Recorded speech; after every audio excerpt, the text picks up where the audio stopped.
The Parker-Hulme murder, 1954, New Zealand. Nothing says best friends forever than going to jail together. Pauline Parker and Juliet Hulme, both 15, were inseparable friends. It was a you and me against the world kind of situation for these girls, and unfortunately for their parents, they were in the way of their friendship. The girls' relationship was less about friendship and more about living in a fantasy novel. They created imaginary kingdoms, wrote elaborate stories, and convinced themselves they were the smartest people on Earth. When Pauline's mother tried to separate them, they didn't just get upset. Instead, they devised a plan that made every crime novel look tame. On June 22, 1954, they invited Pauline's mom, Honora Parker, for a nice walk in Victoria Park. It was all very polite before they pulled out a brick wrapped in stocking and attacked her. Of course, because teenage girls don't hit with the force of a Mike Tyson punch, this was not a quick crime. They hit her over 20 times before killing her. Most teenagers sneak out or write angry diary entries. These two grabbed a brick and got to work. After the murder, they said Honora had fallen and hit her head. The police arrived and immediately saw the problem. A fall does not usually involve 20 head wounds and a brick covered in blood. Not too long after, the police found Pauline's diary. It was not filled with normal teenage complaints. Instead, it detailed the entire murder plan. If you're going to commit a crime, maybe don't write it all down in a journal like it's a school essay. It didn't take long for them to get prison time. They served around 5 years before being released separately with one rule. They were never allowed to see each other again. This rule worked because Pauline moved to Scotland and lived a quiet life. Meanwhile, Juliet became Anne Perry, a famous crime writer. Writing about murder for a living after committing one is the very definition of work experience. The Slender Man stabbing, 2014 USA.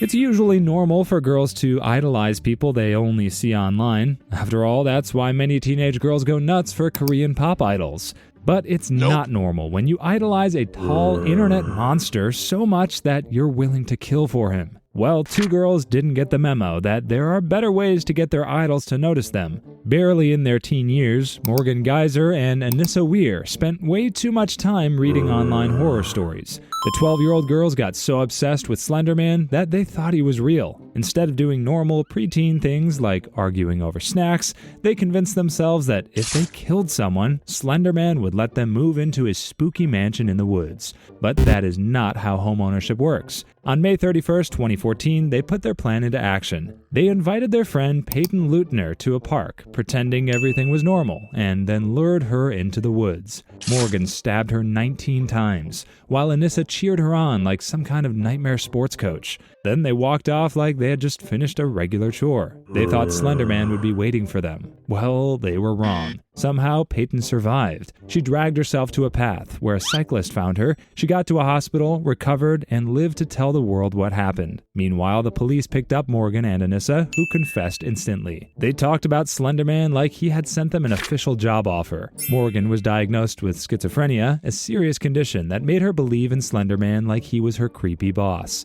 She was sent to a mental hospital. Anissa, who played the assistant villain role, was also sent to a psychiatric facility, but was later released with strict conditions. Neither of them got a mansion in the woods. If you think this story is crazy, please subscribe. Brenda Spencer, 1979 USA.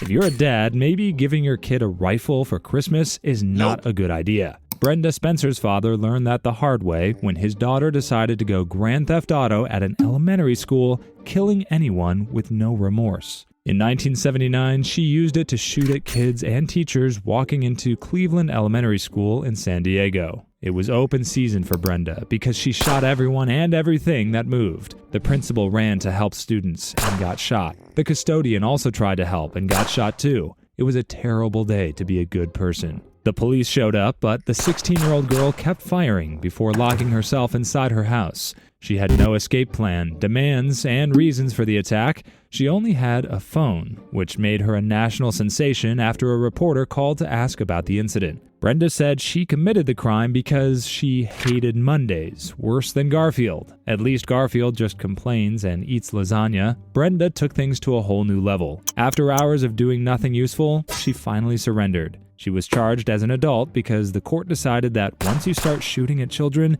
you no longer qualify for kid treatment. She pleaded guilty and got 25 years to life. She probably had more reasons to hate Mondays, especially when she was now spending every week in prison. Years later, Spencer claimed she was abused at home and had serious mental health problems. Her father said none of that was true. Maybe it was, maybe it wasn't. Either way, in 1979, nobody was asking those kinds of questions in court. And even if she was never abused at home, there's no reason to give your kid a powerful weapon instead of a Christmas sweater.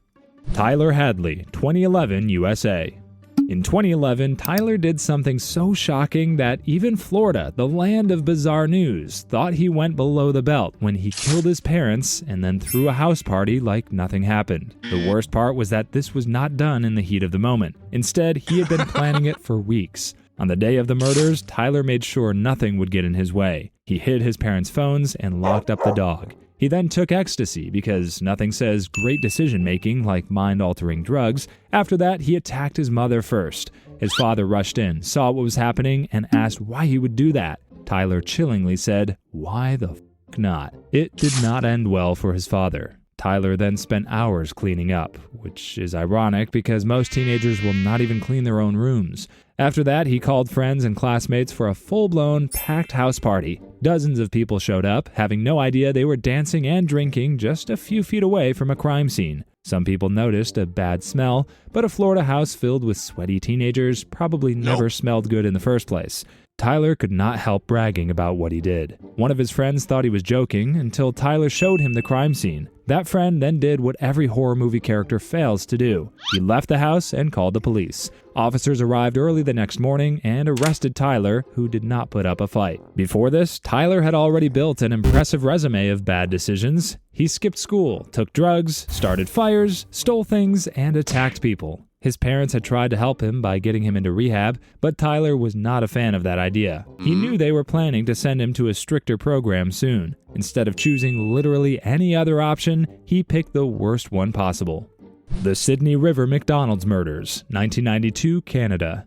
Imagine just planning on robbing Ronald McDonald one day, thinking you'll simply walk out the door with a lot of cash and maybe some burgers and fries while you're at it. Instead, you leave the door with red-stained hands, and it's not ketchup. That's what happened when 3 teenagers in Nova Scotia in 1992 robbed a McDonald's store in Sydney River. Derek Wood, one of the teenagers, thought he was a criminal mastermind when he convinced his friends to go along for the ride. Wood used to work at the McDonald's, so he figured he knew all the secrets. What he actually knew was how to turn a dumb idea into a disaster. They brought a gun and a crowbar. Instead of just waving them around and leaving with cash, they started attacking employees. They probably lost their cool, thinking every heist needed a few dead bodies along the way. 3 of their victims died. These guys could have stolen money without hurting anyone, but they acted like they were in a bad crime movie and went way too far. After all that violence, they walked away with about $2,000, which isn't much for the trouble they caused. They ruined their lives and took others for an amount that wouldn't even buy a used car. If there were an award for the worst cost-benefit crime in history, these guys would win.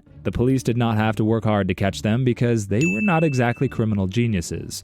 They bragged about what they did. So it didn't take too long for the bragging to reach the police, who quickly arrested and sent them to prison.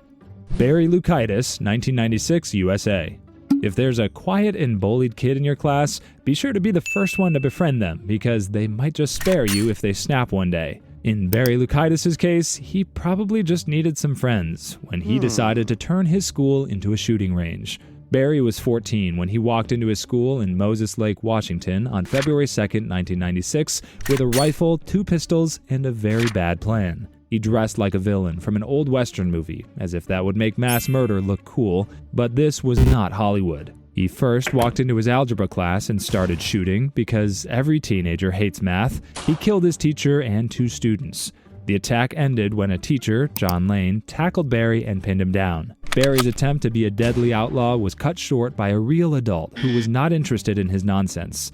Barry later said violent books and movies inspired him. He liked Natural-Born Killers and Stephen King's Rage. He also mentioned being bullied and struggling with depression. But bad days don't come with a license to commit mass murder. Most people handle stress by eating too much ice cream, not by reenacting a crime thriller. His defense team tried to argue that he had mental health problems, but the prosecution pointed out that he planned everything in detail like a sports commentator in the middle of a play-by-play. That made it clear he knew exactly what he was doing. In 1997, the jury found him guilty of murder and attempted murder. The judge handed down a life sentence. Barry went from pretending to be a movie villain to living in a very real prison. Years later, the Supreme Court decided that sentencing minors to life without parole was too extreme. Barry was resentenced in 2017 to 189 years. That was a nice legal adjustment, but Barry is not going anywhere unless humans start living for centuries. Craig Price, 1989 USA. Being the youngest to achieve something is usually worth being proud of, but that's probably not great if you're called America's youngest serial killer. That's the story of Craig Price, a teenager who thought killing was the best medicine for teenage angst. Between 1987 and 1989, he killed 4 people in Warwick, Rhode Island. The worst part was that he did not feel bad about it. Most kids his age were worried about homework, but Craig was out ruining lives. His first murder happened in 1987 when he was 13. Instead of playing video games or watching cartoons, he broke into his neighbor's house and stabbed Brenda Spencer to death. Police had no clue he did it, so he walked away like nothing happened. 2 years later, he went back to killing. This time, it was an entire family. Joan Heaton lived with her daughters, Jennifer and Melissa. Price broke in and stabbed them over and over. Joan alone was stabbed more than 60 times. He attacked them like a malfunctioning blender. There was no reason for it, just pure, pointless rage. Police started connecting the dots. The crime scenes looked too similar to be random. When they finally arrested Price, he reacted like they caught him sneaking cookies instead of committing murder. No guilt or fear running through his veins. Instead, it was just a kid who thought nothing could touch him. Because he was a minor, Rhode Island law said he had to be released at 21. That meant a 4-time murderer could have been back in the real world before most people finished college. But Price never got out. Instead of keeping a low profile in prison until he was 21, he attacked guards and fellow inmates. He even threatened to eat someone's face, which was probably better than prison food. So when he collected so many extra charges, the authorities decided that maybe someone who kills and attacks people for the heck of it needs more time behind bars. He is widely considered the youngest serial killer in America's history. Josh Phillips, 1998, USA. If there was an award for people who overreact and make a bad situation a lot worse, that winner would be Josh Phillips, a 14-year-old teen who killed his 8-year-old neighbor, Maddie Clifton. And it's all because he messed up a bit and then decided to make the mess bigger. Maddie disappeared on November 3, 1998. Her family searched everywhere. The whole neighborhood joined in. Even Josh helped, which is like a thief helping police look for a stolen wallet that's in his own pocket. But after a week, his mom noticed a weird smell and a wet spot near his waterbed. She looked under it and found Maddie's body. At that point, his mother would have probably wished she saw adult magazines under his bed. Josh quickly confessed, saying he and Maddie were playing. But when he hit her in the eye with a baseball by accident, he took panic mode to a new level because he was afraid of what his dad might do to him. So instead of apologizing like a normal person, he strangled the girl and stabbed her 11 times before stuffing her under his bed, probably thinking there was a magic portal for hiding dead bodies under it. For a whole week, he slept on that bed. Imagine going to bed every night with a crime scene under you. That's not just disturbing, but already horror movie level weird. Meanwhile, Maddie's family was out searching, never knowing she was right there. Florida treated Josh like a grown-up, even though he was barely old enough to drive a golf cart. The law didn't care about birthdays. If the crime was serious, the punishment was adult-sized. The jury didn't waste time either. They found him guilty of first-degree murder so fast you'd think they had dinner plans. He got life in prison with no chance of parole, which meant his only future plans involved staring at the same walls forever. The Chicago Girl Fight Murder, 2013, USA. Usually when you hear girl fight, you and the boys group together and eat popcorn while watching something messy or entertaining. But the Chicago Girl Fight Murder is nothing but horrifying because these girls decided they needed a gun instead of just pulling each other's hair. It all started with a boy, because that's how most teenage girl dramas start. The two girls had a personal feud, the kind that usually ends with passive-aggressive social media posts. One girl was Endia Martin. The other was left unnamed because Lady Justice opted to keep it a secret. But instead of just rolling her eyes and moving on, the unnamed girl decided to escalate things. She got a gun from her uncle and took the fight to the other girl. The fight happened in broad daylight, with people watching like it was some kind of street performance, because if you mix teenagers, bad tempers, and easy access to weapons, you get chaos. The teenage shooter pulled out the gun and fired. The first shot missed, and the gun jammed. At this point, any reasonable person would think, maybe the universe is telling me to stop. Instead, she fixed the gun and fired again. This time, she hit India Martin in the back, killing her. The crime was caught on video. In the age of smartphones, you can't sneeze without it ending up online. Police arrested the teenage shooter, her uncle, and a few other people who were also in on it. The girl was charged with murder. Meanwhile, the uncle was charged with supplying the gun and then failing to cover up a crime. The Killer Kids Case, 1995 USA. Teenage delusion can go a long way, especially when you let silly ideas get to your head. So in 1995, a group of teenagers decided that being weird wasn't enough. They had to add murder to the mix. In San Antonio, Texas, 17-year-old Roderick Farrell led a group of teenagers who thought they were vampires. Not the cool fictional kind with fancy capes, because they believed they were actual blood-drinking creatures of the night. Farrell even told people he was a 500-year-old vampire named Visago. That should have been everyone's first clue that something was seriously wrong. Meanwhile, his little cult followed along like this was a normal hobby. Farrell's obsession turned into something much worse. In November 1995, he and his group drove to Florida. One of their members, Heather Wendorf, told them her parents were terrible. Instead of giving her good advice, like move out when you turn 18, Farrell decided the only solution was murder. On November 25th, Farrell and another teen, Howard Anderson, entered Heather's home in Eustis, Florida. Her dad, Richard Wendorf, was asleep on the couch when Farrell brutally beat him to death. When Heather's mom, Ruth, walked in, Farrell killed her too. Instead of sneaking out quietly like any other house guest who overstayed their welcome, they stole the family car and fled. The police quickly arrested them in Louisiana. But Farrell showed no remorse during the trial. He even laughed in court as if murder was some kind of joke. So in 1998, he became the youngest person in the U.S. to be sentenced to death. Later, his sentence was changed to life without parole, but if he's really a vampire, a life sentence should be just a blink of an eye to him. Meanwhile, the other members of his cult also got prison time, learning the hard way that pretending to be a vampire doesn't make you immortal.